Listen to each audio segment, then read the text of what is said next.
Ezra's breath caught as the test strip turned blue, its faint glow screaming a truth he wasn't ready to face. Pregnant. A beta nobody from Brooklyn, carrying the child of Kale Draven, the alpha king of New York's werewolf elite man whose world was as untouchable as the stars. The tiny bathroom in his cramped apartment felt like a cage, the cracked mirror reflecting his wide, hazel eyes filled with panic. He was 24, a barista with dreams of art school, not a pawn in the ruthless hierarchy of werewolf politics. Yet here he was, bound to Kale by a single reckless night at a downtown gala, where champagne and Kale's smoldering gaze had blurred all reason. Ezra sank to the cold tile floor, clutching the test. The memory of Kale's touch fierce, possessive, yet achingly tender burned in his mind. They'd met by chance. Ezra serving coffee at a charity event infiltrated by the city's werewolf elite.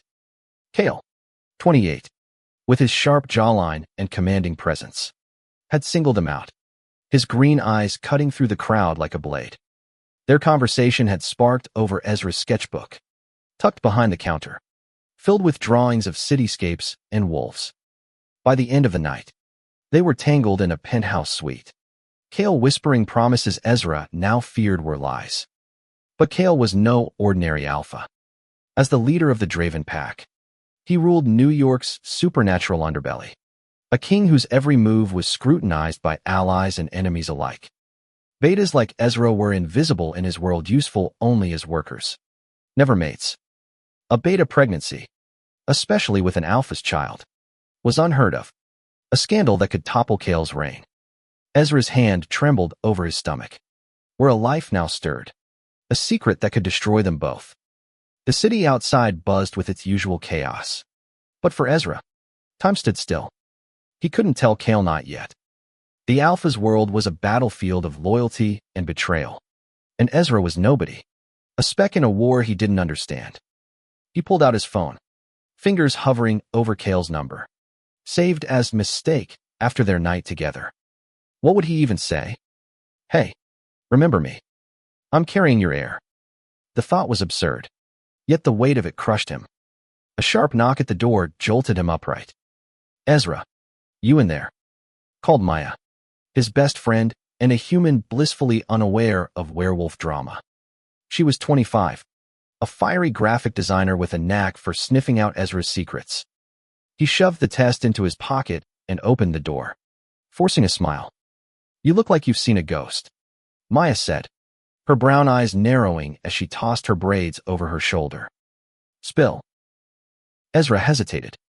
Maya knew nothing of alphas or betas, only that Ezra had been a mess since the gala. Just work stuff. He lied, his voice thin. She didn't buy it, but her phone buzzed, pulling her attention. Fine, but we're talking later, she warned, heading out. You're not dodging me forever. Alone again, Ezra's thoughts spiraled. He needed answers, not just about the pregnancy, but about Kale. Was their night a fleeting thrill for the Alpha, or had the spark in Kale's eyes meant something more? Ezra grabbed his jacket and headed for the subway, determined to find Kale's penthouse in Manhattan's glittering skyline. If he was going to face this, he needed to know where the Alpha stood. The city's pulse thrummed as Ezra emerged in Manhattan, the towering Draven Tower looming ahead. It was more than a skyscraper. It was the heart of Kale's empire, a fortress of glass and steel where werewolf politics played out in shadows. Ezra's heart pounded as he approached the entrance, his worn sneakers out of place among the suited guards. Name? A burly beta guard barked, his eyes scanning Ezra like he was a threat. Ezra Quinn, he said, voice steady despite the fear clawing his chest. I need to see Kale Draven. The guard sneer said it all. Betas didn't just demand to see the Alpha King. Appointment. Ezra's mind raced. Tell him it's about the gala. He'll know. It was a gamble, but the guard's eyes flickered with curiosity before he muttered into a comms device. Minutes later, Ezra was escorted to a private elevator, its sleek interior a stark contrast to his frayed nerves. When the doors opened, Kale stood there, his black suit pristine, his presence overwhelming. Those green eyes locked onto Ezra, and for a moment, the world shrank to just them. Ezra, Kale said, his voice low, a mix of surprise and something deeper relief. Why are you here? Ezra's throat tightened. He wanted to blurt out the truth, but the weight of Kale's whirled the guards. The power, the crown held him back. We need to talk, he managed, his voice barely above a whisper. Kale's gaze softened, but a shadow crossed his face. You shouldn't be here, he said, stepping closer. It's not safe. Ezra's heart sank. Not safe for who? Him, the baby, or Kale's precious throne.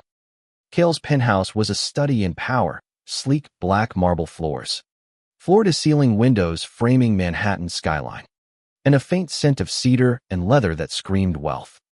Ezra felt like an intruder, his second-hand jacket a stark contrast to the opulence. Kale gestured to a leather couch, but Ezra stayed standing, his hands shoved deep in his pockets, hiding the test strip that burned like a brand. Not safe, Ezra echoed, his voice sharper than intended. What does that even mean? Kale. Kale's jaw tightened, and he ran a hand through his dark hair, a rare crack in his composed facade. You don't understand. Ezra, my world, it's a viper's nest. One wrong move, and people get hurt. Ezra's stomach churned. Was Kale warning him off or protecting him? I'm not here to play games, he said, stepping closer, his hazel eyes searching Kale's. That night at the gala, it wasn't just nothing, was it? Kale's expression faltered, a flicker of vulnerability breaking through. No, he admitted, his voice low. It wasn't. He reached out, his fingers brushing Ezra's arm, sending a jolt through him. But you being here, it complicates things. For both of us. Ezra's heart raced, torn between hope and dread. Complicates things how? He pressed, his voice trembling. He wanted to tell Kale about the pregnancy, but the word stuck. What if Kale saw it as a threat? A scandal to be buried? Before Kale could answer, a sharp rap at the door broke the moment.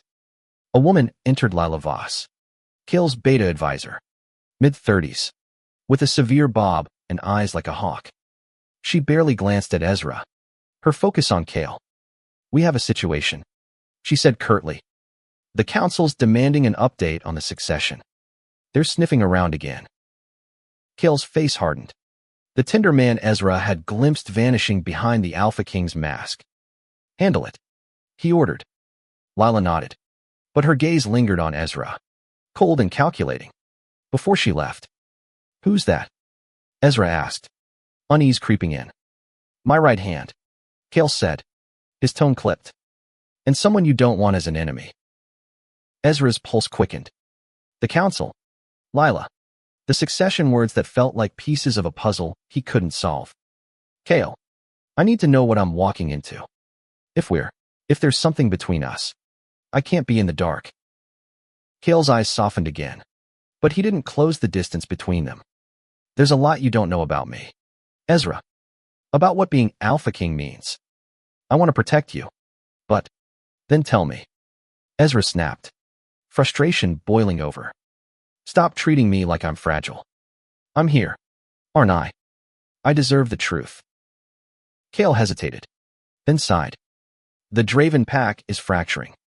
Rival factions want the throne, and they'll exploit any weakness. A beta in my life, especially one tied to me like you, it's a liability. Ezra's breath hitched. Tied to me? Did Kale know? No, he couldn't. Ezra hadn't said a word, but the implication stung. So I'm a liability now? He asked, his voice breaking. No, Kale said quickly, stepping closer, his hand cupping Ezra's cheek. You're more than I expected. More than I know how to handle. The confession hung between them, heavy with unspoken promises. Ezra wanted to lean into Kale's touch, to believe in the warmth of his words, but the weight of his secret held him back. There's something I need to tell you, he started, but his courage faltered as Kale's comms device buzzed. Duty calls, Kale said, his voice tinged with regret. Stay here tonight. It's safer. We'll talk. I promise. Ezra nodded. But as Kale left to handle whatever crisis awaited, doubt gnawed at him. He wandered the penthouse, his fingers tracing the cold marble, feeling more alone than ever. The test strip in his pocket felt like a ticking bomb. Hours later, unable to sleep, Ezra slipped out, needing air. He wandered into Central Park, the autumn leaves crunching underfoot. That's when he saw her Lila, watching from a distance, her eyes glinting with suspicion. Ezra's heart pounded. Had she followed him? Did she know? He hurried back to his apartment, locking the door behind him. Maya was there, sprawled on his couch, her laptop glowing. You look worse than before, she said, sitting up. What's going on? Ezra. He wanted to tell her everything: the pregnancy, Kale, the werewolf world, but the words wouldn't come.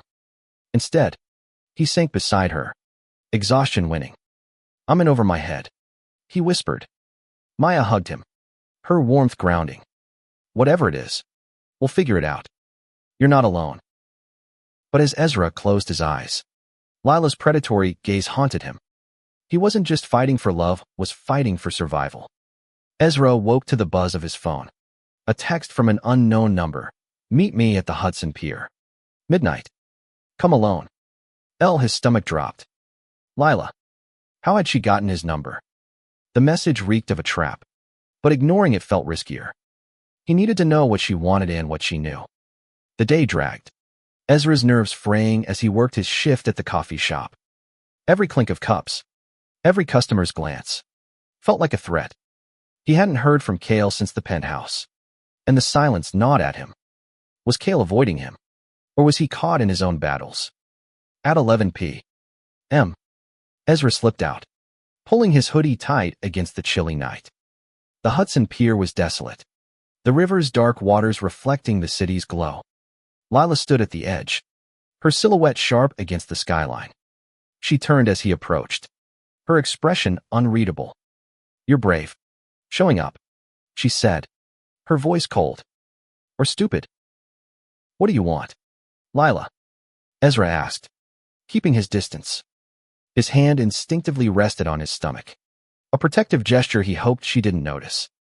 I know about you and Kale, she said, stepping closer. The gala. The penthouse. You're not as invisible as you think. Beta. Ezra's heart raced, but he held her gaze. So what? I'm nobody. Why do you care? Lila's lips curled into a thin smile. Because you're a threat. Kale's distracted, and the council's circling. They want an alpha heir, not a scandal with a pregnant beta. Ezra froze. She knew. How? He hadn't told anyone. Not even Kale. You're wrong. He lied, his voice shaking. Don't play dumb. Lila snapped. I have eyes everywhere.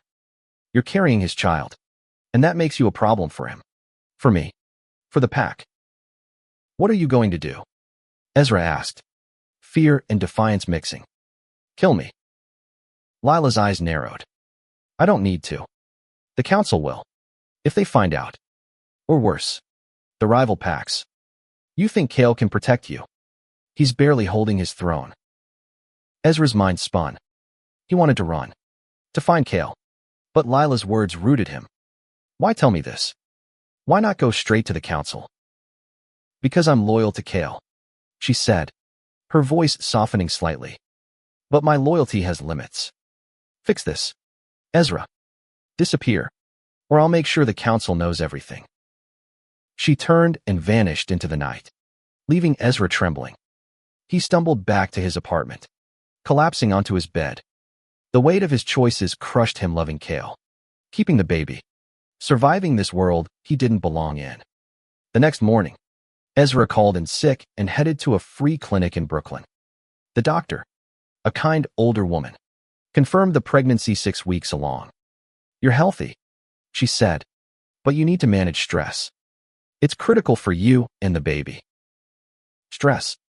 Ezra almost laughed. How could he avoid stress when his life was a tightrope? He left the clinic, his mind made up. He had to tell Kale, no matter the consequences. He texted Kale, we need to meet. Now. It's urgent. The reply came instantly. Central Park. Our bench.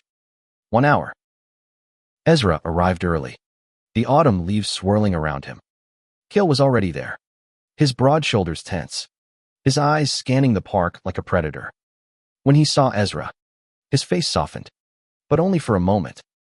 What's wrong? Kale asked, his voice urgent. Ezra took a deep breath, the words spilling out before he could stop them. I'm pregnant. Kale. It's yours. The silence was deafening. Kale's face paled, his eyes wide with shock. Then something else, fear. Hope. That's impossible, he whispered. Betas don't. It's not impossible. Ezra cut in, his voice steady despite the tears threatening. It's happening. And Lila knows. Kale's expression darkened. Lila. She threatened me, Ezra said, his voice breaking. She said the council will destroy us if they find out. Kale, what do we do? Kale pulled Ezra into his arms, his embrace fierce. I won't let them touch you, he growled. Or our child. For the first time, Ezra felt a flicker of hope. But as they stood together, hidden in the park's embrace, he couldn't shake the feeling that their love was a spark in a powder keg, ready to ignite. Kale's promise echoed in Ezra's mind, but the reality of their situation loomed larger with each passing day. The Draven Pack's headquarters was a fortress, but it couldn't shield them from the storm brewing within. Kale insisted Ezra stay in the penthouse for safety, but the walls felt more like a prison than a sanctuary. Lila's threat hung over them, a guillotine waiting to fall. Kale spent hours in closed-door meetings with his advisors, his face etched with strain when he returned. Ezra tried to stay out of the way, sketching in a corner of the penthouse, his drawings now filled with wolves and crowns, symbols of the world he was tangled in. One evening, Kale returned late, his suit rumpled, his eyes haunted.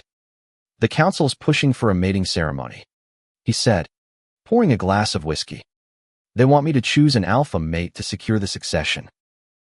Ezra's heart sank. And what did you tell them?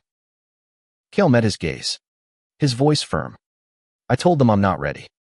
But they're not stupid. Ezra. They sense something's off. Ezra's hand rested on his stomach, the slight curve now noticeable. They'll find out about me. About the baby. Kale crossed the room, kneeling before Ezra. I'll protect you, he said, his hand covering Ezra's. No matter what. But protection came at a cost. Rumors spread through the pack. Whispers of a beta in the Alpha King's inner circle. One night, a brick shattered the penthouse window. A note tied to it, betas don't belong. Kale's rage was palpable, his alpha aura flaring as he ordered his guards to find the culprit. Ezra, shaken, retreated to the guest room, his sketches scattered across the floor. He couldn't shake the feeling that he was endangering Kale's reign. Maybe Lila was right, maybe disappearing was the only way to save them both. The next day, Maya showed up, banging on the penthouse door. Kale's guards nearly turned her away, but Ezra intervened. She's family, he insisted. Maya took one look at Ezra's pale face and pulled him into a hug. You're in deep, aren't you? She said, her voice soft. Ezra broke down, telling her everything: the pregnancy, Kale, the werewolf world.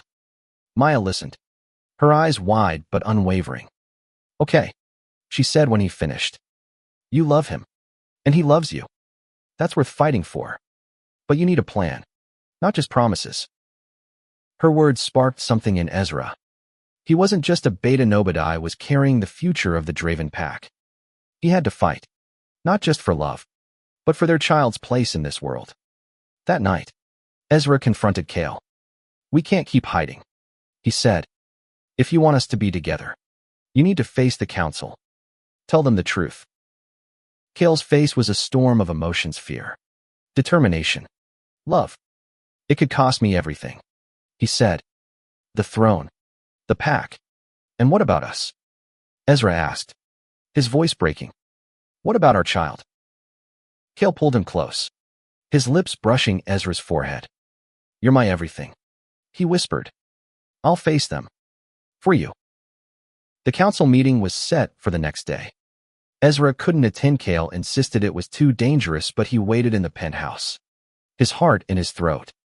Hours passed, each minute agonizing. When Kale finally returned, his face was grim. "They know," he said. "Someone leaked it. They're calling for a vote to strip me of my title." Ezra's world tilted. "Because of me." Kale shook his head. "Because of us. But I'm not giving up. We'll fight this together." As they held each other, Ezra felt the weight of their love and the crown pressing down. The battle was just beginning, and the stakes were higher than ever. The council chamber was a coliseum of judgment, its marble walls echoing with the voices of alphas who'd ruled for centuries. Kale stood before them, his back straight, his voice unwavering as he declared his love for Ezra and their unborn child. Ezra, hidden in a secure room, watched via a private feed, his heart pounding with every word. The council's response was brutal. A beta heir. One elder roared, "You disgrace our lineage." Others called for exile, some for worse. Lila stood among them, her face unreadable, but Ezra saw the flicker of guilt in her eyes. Had she leaked the truth? Or was she just a cog in this machine? Kale fought back, his alpha aura commanding the room. "This child is my blood," he said, "and Ezra is my mate. Deny them, and you deny me." The vote was split, but the tide turned when a young alpha, Zara, spoke up. She was 26, a rising star with a reputation for fairness. "Times change," she said. "If we cling to old rules, we'll crumble. Let Kale prove his strength and his mates." The council agreed to a trial. Kale and Ezra had 1 month to prove their union's strength, or Kale would lose the throne. It was a lifeline, but a fragile one. Back at the penthouse, Ezra and Kale planned their next move. Maya became their secret weapon, using her design skills to craft a campaign that humanized Ezra to the pack. They shared his art, his story, his quiet strength, spreading it through underground channels. Slowly, whispers of support grew among the younger betas and even some alphas. But danger lurked. A rival pack, led by an alpha named Torin, saw Kale's vulnerability as a chance to seize power. One night, Ezra was ambushed leaving the coffee shop, a masked figure pinning him against an alley wall. "Leave, beta," the attacker hissed, "or your baby won't live to cry." Ezra fought back, adrenaline surging, and escaped, but the threat shook him. He told Kale, who doubled the guards around him. "I won't lose you," Kale vowed, his eyes blazing. The trial's final day arrived, a public gathering in Central Park. Ezra stood beside Kale, his hand on his now visible bump, facing a sea of werewolves. Kale spoke first, his voice carrying the weight of a king. "This is my family," he said, "and they are your future." Ezra stepped forward, his voice trembling but clear. "I'm just a beta nobody," he began, echoing the whispers that had haunted him.